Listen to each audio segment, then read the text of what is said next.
Balrampur music. Music by Vipinesh प्रेमी।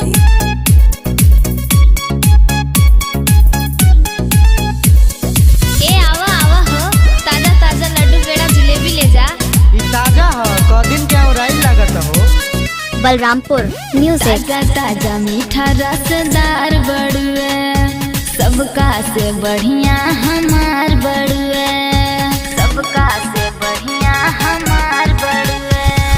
ताजा ताजा मीठा रसदार बड़ुए, सबका से बढ़िया हमार बड़ुए। अब बेचता रुका है गोरी छानी के हो, अब बेचता रुका है गोरी छानी के हो। नाम कर मत खराब ताता पानी के हो, नाम कर मत खराब ताता पानी के हो। बुझलू मैडम? कहियो किन लही नहीं खा अलग कोई करे आइल बड़ा। नाम कर मत खराब, नाम कर मत खराब ताता पानी के हो।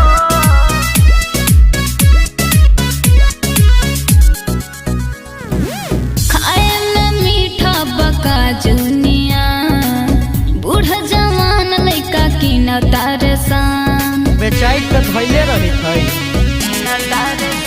अरे खाए में मीठा बका जुनिया, बलरामपुर बूढ़ म्यूजिक। जवान लइका की न तारे सान। सही बतावा टिका भाव बा, लेवे के मन हमारे के पावो बा। देख सुख तछना बिना पानी के हो, नाम कर मत खराब ताता पानी के हो। लेवे के बात ल ना त रास्ता नापो, कबेले कचर कचर कइले बड़ा। नाम कर मत खराब, नाम कर मत खराब ताता पानी के हो।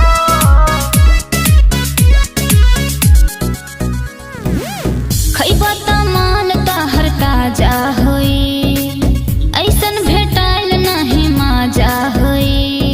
अरे रहे न द, रोज हम मजे लेवे नी बबुली। खइबा त मान तहर ताजा होई, ऐसन भेटाइल नहीं माजा होई।